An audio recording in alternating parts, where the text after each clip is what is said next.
Hi everyone, this is going to be my review for A Wrinkle in Time. It's directed by Ava DuVernay. It is adapted from the book A Wrinkle in Time, authored by Madeline D'Angle. Just a quick summary, it is sci-fi, so there's a lot of hard concepts to really define, but basically it revolves around the Murray family. Now, the Murray family, the father, who was this NASA scientist who really thought that he could travel the universe, goes missing. So the events start 4 years after the point where he went missing, leaving behind his wife, his young son, Charles Wallace, who is 6, and then their daughter, Meg, who is about 12 to 13. And so now Charles Wallace, who is the 6-year-old, is this genius child, and he basically introduces Meg and her friend Calvin to these 3 universal beings who basically tell them that, hey, your father is lost in the universe because he learned how to travel through the universe, and we need you 3 to basically help us come rescue him. And so they travel across the universe through Tesseract, which I'll get into later, and find their father, bring him back, and of course there's some other, exciting parts that happen. All right, so that's a mini summary. Now, as far as a review, like I said, this is a book that was a book, and it actually, I read this in 6th grade, and I think a lot of people in my age group had to read this in school. This book actually was the book that made me fall in love with reading, so I'm a huge fan. I'm like a really, really, really big fan of this book. I've read it multiple times. I think I identified with Meg with her age and her angst and stuff, but it really blossomed up my imagination. So it's really hard to critique a movie based off of one of my favorite books. And I've seen this book get adapted once before, and I have to say the book, while it's beautiful, it's very sci-fi, and it's really hard to get the ending right.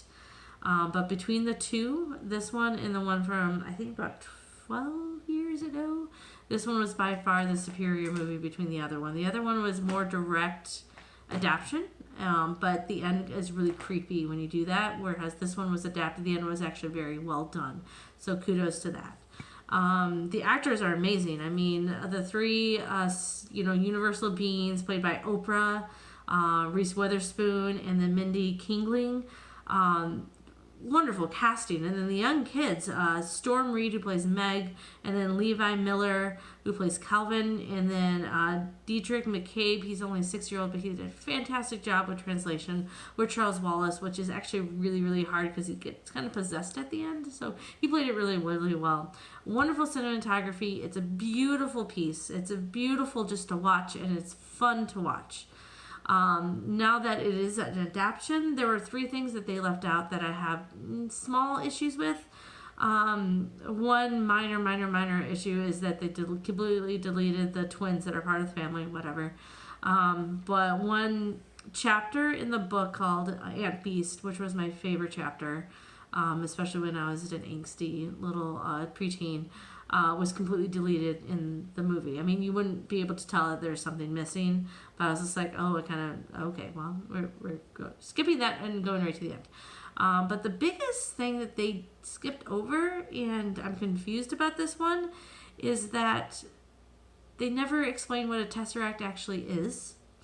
In the book they do, and actually in the trailer of the movie, they actually showed the scene where she's explaining what a Tesseract is.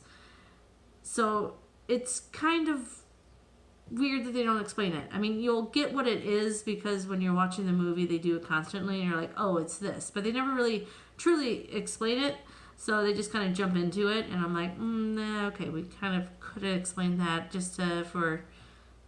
yeah, anyway, so that was a kind of issue with it. But my biggest issue, despite all of what they deleted and adapted, because I understand you have to adapt a book and it's going to be different on screen, and I actually like the translation. My biggest issue in this entire movie is I hated the soundtrack. Oh my goodness, like every other scene had a poppy song underscoring it, and the last movie I saw that had like a poppy song underscoring every other scene was 50 Shades Freed. So it kind of, I feel like they almost used the same songs. It sounded like the same song with a slightly different artist, and I'm like, oh, I feel like this could have been better if it was completely scored. Just scored music, not the poppy song they wanted to throw into here. And I realize that Disney just probably wants to sell more soundtracks because it's probably songs that these kids know if when you're 12 and 13 right now.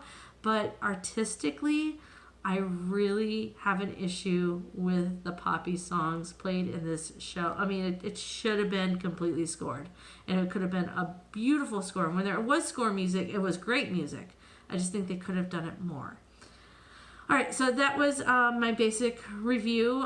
When you watch this for the first time, if you've never read the book, you'll get feeling like it's almost like Interstellar. Like Interstellar is the grown-up version of A Wrinkle in Time, because they use the same concepts.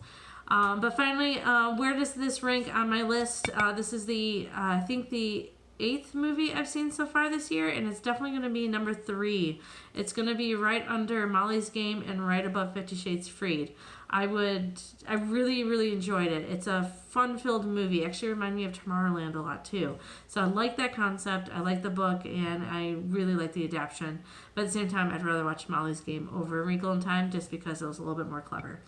But anyway, that is it. Go see it. I highly recommend it. It's just fun to watch. So do yourself a favor. All right, bye guys.